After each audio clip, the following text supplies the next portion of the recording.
شروع اللہ کا نام لے کر جو بڑا مہربان نہایت رحم والا ہے۔ طٰہٰ، اے نبی صلی اللہ علیہ وآلہ وسلم، ہم نے تم پر قرآن اس لیے نازل نہیں کیا کہ تم مشقت میں پڑ جاؤ، مگر ہر اس شخص کی نصیحت کے لیے نازل کیا ہے جو خوف رکھتا ہے۔ یہ اس ذات کا اتارا ہوا ہے جس نے زمین اور اونچے اونچے آسمان بنائے، یعنی رحمان، جو عرش پر جلوہ افروز ہوا۔ جو کچھ آسمانوں میں ہے اور جو کچھ زمین میں ہے اور جو کچھ ان دونوں کے بیچ میں ہے اور جو کچھ مٹی کے نیچے ہے، سب اسی کا ہے۔ اور اگر تم پکار کر بات کہو تو کیا ہے، وہ تو آہستہ کہی ہوئی اور نہایت پوشیدہ بات تک کو جانتا ہے۔ اللہ وہ معبود برحق ہے کہ اس کے سوا کوئی معبود نہیں ہے، اس کے سب نام اچھے ہیں۔ اور کیا تمہیں موسیٰ کے حال کی خبر ملی ہے؟ جب انہوں نے آگ دیکھی تو اپنے گھر والوں سے کہا کہ تم یہاں ٹھہرو، میں نے آگ دیکھی ہے، میں وہاں جاتا ہوں، شاید اس میں سے میں تمہارے پاس انگارہ لاؤں یا آگ کے مقام سے اپنا رستہ معلوم کر سکوں۔ پھر جب وہ وہاں پہنچے تو آواز آئی کہ اے موسیٰ، میں تو تمہارا پروردگار ہوں، تو اپنے جوتے اتار دو، تم یہاں پاک میدان یعنی طویٰ میں ہو، اور میں نے تم کو منتخب کر لیا ہے، تو جو حکم دیا جائے اسے سنو۔ بے شک میں ہی اللہ ہوں، میرے سوا کوئی معبود نہیں، تو میری عبادت کیا کرو اور میری یاد کے لیے نماز پڑھا کرو۔ قیامت یقیناً آنے والی ہے، میں چاہتا ہوں کہ اس کے وقت کو پوشیدہ رکھوں تاکہ ہر شخص جو کوشش کرے اس کا بدلہ پائے۔ تو جو شخص اس پر ایمان نہیں رکھتا اور اپنی خواہش کے پیچھے چلتا ہے، کہیں تم کو اس کے یقین سے روک نہ دے، تو اس صورت میں تم ہلاک ہو جاؤ۔ اور اے موسیٰ، یہ تمہارے داہنے ہاتھ میں کیا ہے؟ انہوں نے کہا یہ میری لاٹھی ہے، اس پر میں ٹیک لگاتا ہوں اور اس سے اپنی بکریوں کے لیے پتے جھاڑتا ہوں، اور اس میں میرے اور بھی کئی فائدے ہیں۔ فرمایا کہ موسیٰ اسے زمین پر ڈال دو، تو انہوں نے اس کو ڈال دیا اور وہ یکا یک سانپ بن کر دوڑنے لگا۔ فرمایا کہ اسے پکڑ لو اور ڈرنا مت، ہم اس کو ابھی اس کی پہلی حالت پر لوٹا دیں گے، اور اپنا ہاتھ اپنی بغل میں دبا لو کہ وہ کسی عیب و بیماری کے بغیر سفید چمکتا دمکتا نکلے گا۔ یہ دوسری نشانی ہے تاکہ ہم تمہیں اپنے بڑے بڑے نشانات دکھائیں۔ تم فرعون کے پاس جاؤ کہ وہ سرکش ہو رہا ہے۔ کہا اے میرے پروردگار، اس کام کے لیے میرا سینہ کھول دے اور میرا کام آسان کر دے اور میری زبان کی گرہ کھول دے تاکہ وہ میری بات سمجھ لے، اور میرے گھر والوں میں سے ایک کو میرا وزیر یعنی مددگار مقرر فرما، یعنی میرے بھائی ہارون کو۔ اس سے میری کمر کو مضبوط کر اور اسے میرے کام میں شریک کر تاکہ ہم تیری بہت سی تسبیح کریں اور تجھے کثرت سے یاد کریں، تو ہم کو ہر حال میں دیکھ رہا ہے۔ فرمایا موسیٰ، تمہاری دعا قبول کی گئی، اور ہم نے تم پر ایک بار اور بھی احسان کیا تھا جب ہم نے تمہاری والدہ کو الہام کیا تھا جو تمہیں بتایا جاتا ہے۔ وہ یہ تھا کہ اسے یعنی موسیٰ کو صندوق میں رکھو، پھر اس صندوق کو دریا میں ڈال دو تو دریا اس کو کنارے پر ڈال دے گا، اور میرا اور اس کا دشمن اسے اٹھا لے گا۔ اور موسیٰ، میں نے تم پر اپنی طرف سے محبت ڈال دی، اور اس لیے کہ تم میرے سامنے پرورش پاؤ۔ جب تمہاری بہن وہاں فرعون کے ہاں گئی اور کہنے لگی کہ میں تمہیں اس کا پتہ دوں جو اس کو پالے پوسے، تو اس طریق سے ہم نے تم کو تمہاری ماں کے پاس پہنچا دیا تاکہ ان کی آنکھیں ٹھنڈی ہوں اور وہ رنج نہ کریں۔ اور تم نے ایک شخص کو مار ڈالا تھا تو ہم نے تم کو غم سے نجات دی، اور ہم نے تمہاری کئی بار آزمائش کی، پھر تم کئی سال اہل مدین میں ٹھہرے رہے۔ پھر اے موسیٰ، تم ایک اندازے پر آ پہنچے اور میں نے تم کو اپنے کام کے لیے بنایا ہے، تو تم اور تمہارا بھائی دونوں ہماری نشانیاں لے کر جاؤ اور میری یاد میں سستی نہ کرنا۔ دونوں فرعون کے پاس جاؤ کہ وہ سرکش ہو رہا ہے، اور اس سے نرمی سے بات کرنا، شاید وہ غور کرے یا ڈر جائے۔ دونوں کہنے لگے کہ اے ہمارے پروردگار، ہمیں خوف ہے کہ وہ ہم پر زیادتی کرنے لگے یا زیادہ سرکش ہو جائے۔ اللہ نے فرمایا کہ ڈرو مت، میں تمہارے ساتھ ہوں کہ سنتا اور دیکھتا ہوں۔ اچھا تو اس کے پاس جاؤ اور کہو کہ ہم آپ کے پروردگار کے بھیجے ہوئے ہیں، تو بنی اسرائیل کو ہمارے ساتھ جانے کی اجازت دیجیے اور انہیں عذاب نہ کیجیے۔ ہم آپ کے پاس آپ کے پروردگار کی طرف سے نشانی لے کر آئے ہیں، اور جو ہدایت کی بات مانے اس کو سلامتی ہو۔ ہماری طرف یہ وحی آئی ہے کہ جو جھٹلائے اور منہ پھیرے اس کے لیے عذاب تیار ہے۔ غرض موسیٰ اور ہارون فرعون کے پاس گئے۔ اس نے کہا کہ موسیٰ، تمہارا پروردگار کون ہے؟ کہا کہ ہمارا پروردگار وہ ہے جس نے ہر چیز کو اس کی شکل و صورت بخشی، پھر راہ دکھائی۔ کہا تو پہلی قوموں کا کیا حال ہوا؟ فرمایا کہ ان کا علم میرے پروردگار کو ہے جو کتاب میں لکھا ہوا ہے۔ میرا پروردگار نہ چوکتا ہے نہ بھولتا ہے۔ وہ وہی تو ہے جس نے تم لوگوں کے لیے زمین کو فرش بنایا اور اس میں تمہارے لیے رستے بنا دیے اور آسمان سے پانی برسایا، پھر اس سے مختلف نباتات پیدا کی کہ خود بھی کھاؤ اور اپنے مویشیوں کو بھی چراؤ۔ بے شک ان باتوں میں عقل والوں کے لیے بہت سی نشانیاں ہیں۔ اسی زمین سے ہم نے تم کو پیدا کیا اور اسی میں ہم تمہیں لوٹائیں گے اور اسی سے ہم تمہیں دوسری دفعہ نکالیں گے۔ اور ہم نے فرعون کو اپنی سب نشانیاں دکھائیں مگر وہ تکذیب اور انکار ہی کرتا رہا۔ کہنے لگا کہ موسیٰ، کیا تم ہمارے پاس اس لیے آئے ہو کہ اپنے جادو کے زور سے ہمیں ہمارے ملک سے نکال دو؟ تو ہم بھی تمہارے مقابل ایسا ہی جادو لائیں گے، تو ہمارے اور اپنے درمیان ایک وقت مقرر کر لو کہ نہ تو ہم اس کے خلاف کریں اور نہ تم، اور یہ مقابلہ ایک ہموار میدان میں ہوگا۔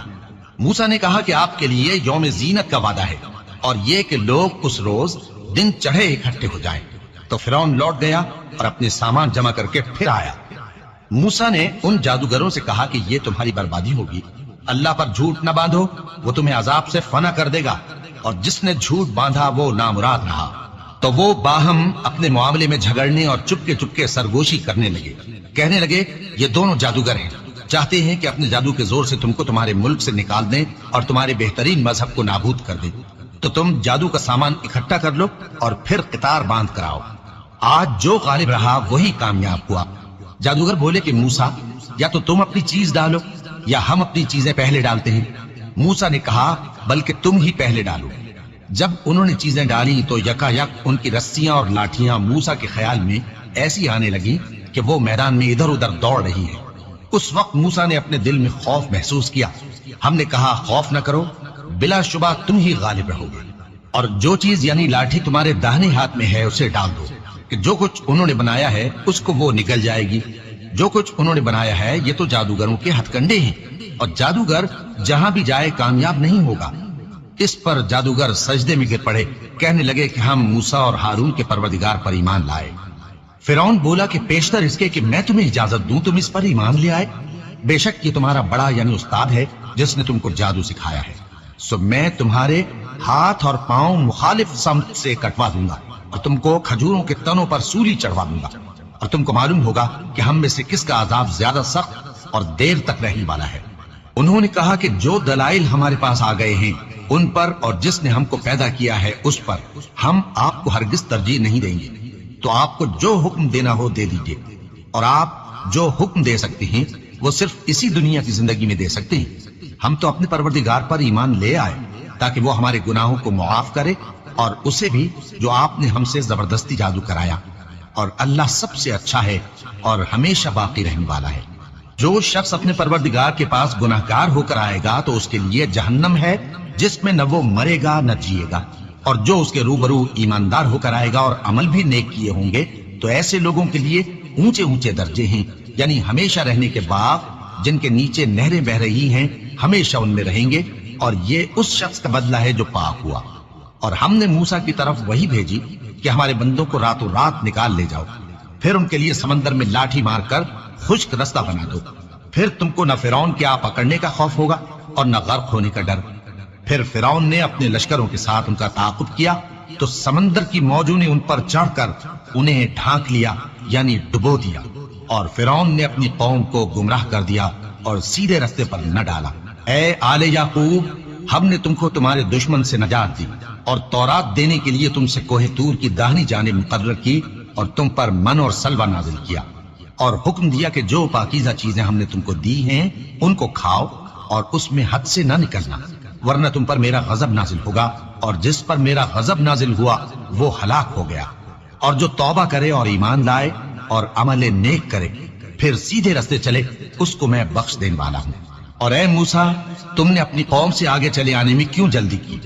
کہا وہ میرے پیچھے آ رہے ہی۔ اور اے میرے پروردگار، میں نے تیری طرف آنے کی جلدی اس لیے کی کہ تو خوش ہو جائے۔ فرمایا کہ ہم نے تمہاری قوم کو تمہارے بعد آزمائش میں ڈال دیا ہے، اور سامری نے ان کو بہکا دیا ہے۔ اور موسیٰ غصے اور غم کی حالت میں اپنی قوم کے پاس واپس آئے اور کہنے لگے کہ اے قوم، کیا تمہارے پروردگار نے تم سے اچھا وعدہ نہیں کیا تھا؟ کیا میری جدائی کی مدت تمہیں لمبی معلوم ہوئی، یا تم نے یہ چاہا کہ تم پر تمہارے پروردگار کی طرف سے غضب نازل ہو، اور اس لیے تم نے مجھ سے جو وعدہ کیا تھا اس کے خلاف کیا؟ وہ کہنے لگے کہ ہم نے اپنے اختیار سے آپ سے وعدہ خلافی نہیں کی، لیکن ہم ان لوگوں کے زیوروں کا بوجھ اٹھائے ہوئے تھے، پھر ہم نے اس کو آگ میں ڈال دیا، اور اسی طرح سامری نے ڈال دیا۔ تو اس نے ان کے لیے ایک بچڑا بنا دیا، یعنی ایک بے جان جسم جس میں گائے کسی آواز تھی۔ تو لوگ کہنے لگے کہ یہی تمہارا معبود ہے اور یہی موسیٰ کا معبود ہے، مگر وہ بھول گئے ہیں۔ تو کیا یہ لوگ نہیں دیکھتے کہ وہ ان کی کسی بات کا جواب نہیں دیتا اور نہ ان کے نقصان اور نفع کا کچھ اختیار رکھتا ہے؟ اور ہارون نے ان سے پہلے ہی کہہ دیا تھا کہ لوگوں، اس کے ذریعے تمہیں فتنے میں ڈال دیا گیا ہے، اور تمہارا پروردگار تو رحمان ہی ہے، تو میری پیروی کرو اور میرا کہا مانو۔ وہ کہنے لگے کہ جب تک موسیٰ ہمارے پاس واپس نہ آئے ہم تو اس کی پوجا پر قائم رہیں گے۔ پھر موسیٰ نے ہارون سے کہا کہ اے ہارون، جب تم نے ان کو دیکھا تھا کہ گمراہ ہو گئے ہیں تو تم کو کس چیز نے روکا تھا؟ یعنی اس بات سے کہ تم میرے پیچھے چلے آؤ، بھلا تم نے میرے حکم کے خلاف کیوں کیا؟ کہنے لگے کہ اے ماں جائے، میری داڑھی اور سر کے بالوں کو نہ پکڑیے، میں تو اس سے ڈرا کہ آپ یہ نہ کہیں کہ تم نے بنی اسرائیل میں تفرقہ ڈال دیا اور میری بات کو ملحوظ نہ رکھا۔ موسیٰ نے فرمایا تو اے سامری، تیرا کیا حال ہے؟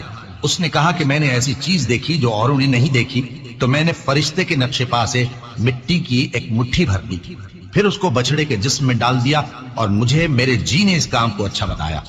موسیٰ نے کہا جا، تجھ کو دنیا کی زندگی میں یہ سزا ہے کہ کہتا رہے کہ مجھ کو ہاتھ نہ لگانا، اور تیرے لیے ایک اور وعدہ ہے، یعنی عذاب کا جو تجھ سے ٹل نہ سکے گا، اور جس معبود کی پوجا پر تو جمع ہوا تھا اس کو دیکھ، ہم اسے جلا دیں گے، پھر اس کی راکھ کو اڑا کر دریا میں بکھیر دیں گے۔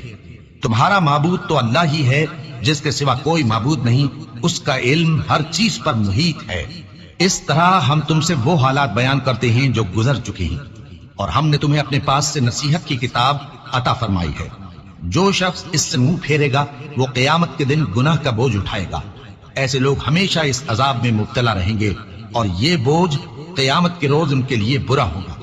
جس روز سور پھونکا جائے گا اور ہم گناہگاروں کو یوں اکٹھا کریں گے کہ ان کی آنکھیں نیلی نیلی ہوں گی، تو وہ آپس میں آہستہ آہستہ کہیں گے کہ تم دنیا میں صرف 10 ہی دن رہے ہو۔ جو باتیں یہ کریں گے ہم خوب جانتے ہیں۔ اس وقت ان میں سب سے اچھی راہ والا یعنی عاقل و ہوشمند کہے گا کہ نہیں، بلکہ صرف ایک ہی روز ٹھہرے ہو۔ اور اے نبی صلی اللہ علیہ وآلہ وسلم، لوگ تم سے پہاڑوں کے بارے میں دریافت کرتے ہیں، کہہ دو کہ میرا رب ان کو راکھ بنا کر بکھیر دے گا، پھر زمین کو ہموار میدان کر چھوڑے گا جس میں تم کوئی نشیب و فراز نہ دیکھو گے۔ اس روز لوگ پکارنے والے کے پیچھے چلیں گے اور اس کی پیروی سے انحراف نہ کر سکیں گے، اور رحمان کے سامنے آوازیں پست ہو جائیں گی، تو تم ایک ہلکی آواز کے سوا کوئی آواز نہ سنو گے۔ اس روز کسی کی سفارش کچھ فائدہ نہ دے گی مگر اس شخص کی جسے رحمان اجازت دے اور اس کی بات کو پسند فرمائے۔ جو کچھ ان کے آگے ہے اور جو کچھ ان کے پیچھے ہے وہ اس کو جانتا ہے، اور وہ اپنے علم سے اللہ کے علم کا احاطہ نہیں کر سکتے۔ اور اس زندہ و قائم کے روبرو منہ لٹک جائیں گے، اور جس نے ظلم کا بوجھ اٹھایا وہ نامراد رہا، اور جو نیک کام کرے گا اور مومن بھی ہوگا تو اس کو نہ ظلم کا خوف ہوگا اور نہ نقصان کا۔ اور ہم نے اس کو اسی طرح کا قرآن عربی نازل کیا ہے، اور اس میں طرح طرح کے ڈراوے بیان کر دیے ہیں تاکہ لوگ پرہیزگار بنے یا اللہ ان کے لیے نصیحت پیدا کر دے۔ تو اللہ جو سچا بادشاہ ہے، عالی قدر ہے، اور قرآن کی وحی جو تمہاری طرف بھیجی جاتی ہے اس کے پورا ہونے سے پہلے قرآن کے پڑھنے میں جلدی نہ کیا کرو، اور دعا کرو کہ میرے پروردگار مجھے اور زیادہ علم دے۔ اور ہم نے پہلے آدم سے عہد لیا تھا مگر وہ اسے بھول گئے، اور ہم نے ان میں ارادے کی پختگی نہ پائی۔ اور جب ہم نے فرشتوں سے کہا کہ آدم کے آگے سجدہ کرو تو سب سجدے میں گر پڑے مگر ابلیس نے انکار کیا۔ اس پر ہم نے فرمایا کہ آدم، یہ تمہارا اور تمہاری بیوی کا دشمن ہے، تو یہ کہیں تم دونوں کو بہشت سے نہ نکلوا دے، پھر تم تکلیف میں پڑ جاؤ۔ یہاں تم کو یہ آسائش ہے کہ نہ بھوکے رہو نہ ننگے، اور یہ کہ نہ پیاسے رہو اور نہ دھوپ کھاؤ۔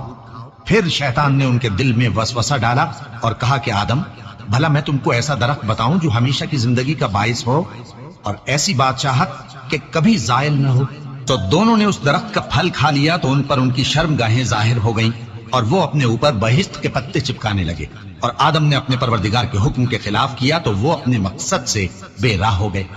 پھر ان کے پروردگار نے ان کو نوازا تو ان پر مہربانی سے توجہ فرمائی اور سیدھی راہ بتائی۔ فرمایا کہ تم دونوں یہاں سے نیچے اتر جاؤ، تم میں بعض کے دشمن ہوں گے، پھر اگر میری طرف سے تمہارے پاس ہدایت آئے تو جو شخص میری ہدایت کی پیروی کرے گا وہ نہ گمراہ ہوگا اور نہ تکلیف میں پڑے گا، اور جو میری نصیحت سے منہ پھیرے گا اس کی زندگی تنگ ہو جائے گی، اور قیامت کو ہم اسے اندھا کر کے اٹھائیں گے۔ وہ کہے گا کہ میرے پروردگار، تو نے مجھے اندھا کر کے کیوں اٹھایا؟ میں تو دیکھتا بھالتا تھا۔ اللہ فرمائے گا کہ ایسا ہی چاہیے تھا، تیرے پاس ہماری آیتیں آئیں تو تو نے ان کو بھلا دیا، اسی طرح آج ہم تجھ کو بھلا دیں گے۔ اور جو شخص حد سے نکل جائے اور اپنے پروردگار کی آیتوں پر ایمان نہ لائے، ہم اس کو ایسا ہی بدلہ دیتے ہیں، اور آخرت کا عذاب بہت سخت اور ہمیشہ باقی رہنے والا ہے۔ تو کیا یہ بات ان لوگوں کے لیے موجب ہدایت نہ ہوئی کہ ہم ان سے پہلے بہت سے فرقوں کو ہلاک کر چکے ہیں جن کے رہنے کے مقامات میں یہ چلتے پھرتے ہیں؟ عقل والوں کے لیے اس میں بہت سی نشانیاں ہیں۔ اور اگر ایک بات تمہارے پروردگار کی طرف سے پہلے صادر اور جزائے اعمال کے لیے ایک میعاد مقرر نہ ہو چکی ہوتی تو نزول عذاب لازم ہو جاتا۔ پس جو کچھ یہ بکواس کرتے ہیں اس پر صبر کرو، اور سورج کے نکلنے سے پہلے اور اس کے غروب ہونے سے پہلے اپنے پروردگار کی تسبیح و تحمید کیا کرو، اور رات کی کچھ گھڑیوں میں بھی اس کی تسبیح کیا کرو، اور دن کے مختلف اوقات یعنی دوپہر کے وقت بھی، تاکہ تم خوش ہو جاؤ۔ اور کئی طرح کے لوگوں کو جو ہم نے دنیا کی زندگی میں آرائش کی چیزوں سے نوازا ہے تاکہ ان کی آزمائش کریں، ان پر نگاہ نہ کرنا، اور تمہارے پروردگار کی عطا فرمائی ہوئی روزی بہت بہتر اور باقی رہنے والی ہے۔ اور اپنے گھر والوں کو نماز کا حکم کرو اور اس پر قائم رہو۔ ہم تم سے روزی کے خواستگار نہیں، بلکہ تمہیں ہم روزی دیتے ہیں، اور نیک انجام اہل تقوی کا ہے۔ اور کہتے ہیں کہ یہ پیغمبر اپنے پروردگار کی طرف سے ہمارے پاس کوئی نشانی کیوں نہیں لائے؟ کیا ان کے پاس پہلی کتابوں کی نشانی نہیں آئی؟ اور اگر ہم ان کو پیغمبر کے بھیجنے سے بیشتر کسی عذاب سے ہلاک کر دیتے تو یہ کہتے کہ اے ہمارے پروردگار، تو نے ہماری طرف کوئی پیغمبر کیوں نہ بھیجا کہ ہم ذلیل اور رسوا ہونے سے پہلے تیرے احکام کی پیروی کرتے؟ کہہ دو کہ سب نتائج اعمال کے منتظر ہیں، سو تم بھی منتظر رہو، ان قریب تم کو معلوم ہو جائے گا کہ دین کے سیدھے رستے پر چلنے والے کون ہیں اور جنت کی طرف راہ پانے والے کون ہیں، ہم یا تم۔